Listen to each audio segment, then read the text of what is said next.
Hi guys and welcome back to Sports Corner, and today is the first ever episode of Last Week in Sport.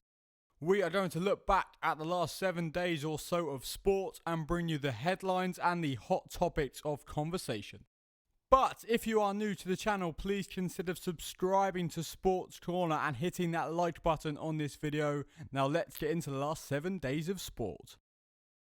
Getting into the big fights over the past weekend, first of all, we are a bit late to the party on this one, but Devin Haney is the new undisputed lightweight champion of the world.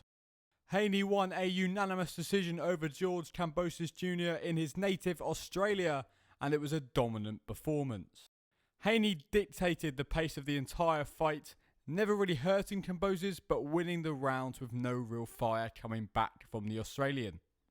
What's next for Devin Haney? It's probably the rematch if George Kambosos Jr. does decide to activate the rematch clause. That fight again would be back in Australia.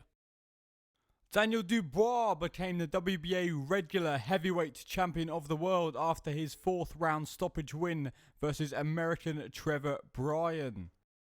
It was a fairly simple night's work for Dubois, with Bryan offering very, very little.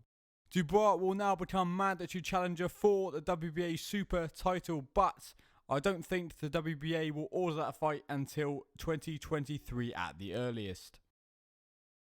Over on Sky, Richard Riakporhe headlined in an IBF eliminator versus Fabio Turchi, winning with a body shot in the second round. The fight started off well for the Italian, winning the first round, but almost out of nowhere, Riakporhe delivered with a devastating body shot to end the night. Riakporhe will now move on to some world-level fighters later in the year. A quick mention for Vidal Riley, who featured on that card, picking up an eye-catching knockout in under a minute's work. Moving over to the F1, Max Verstappen won the Azerbaijan Grand Prix to increase his lead in the championship standings. Sergio Perez came in second, with George Russell in third. 7-time world champion Lewis Hamilton only managing 4th. The big story of the weekend, however, is that both Ferraris, driven by Carlos Sainz and Charles Leclerc, had power unit issues and didn't finish the race. The Spaniard was 4th when he had his issues, and Charles Leclerc was in the lead with his, a very similar position to his race in Barcelona, where again he was struck with power unit failures. Red Bull now winning 5 out of the last 5 races. They are well clear in the constructors' standings, and they will be very, very hard to catch from here. The UFC were back with a pay-per-view event on Saturday night with UFC 275. Headlined by the light heavyweight UFC title fight. Reigning champion Glover Teixeira was submitted in the closing seconds of the 5th and final round. New champion Yuri Prochazka has been on a brilliant run which has led him to the title. But with no real standout names in the light heavyweight division, can Yuri cement himself as the champ and get some title defences under his belt?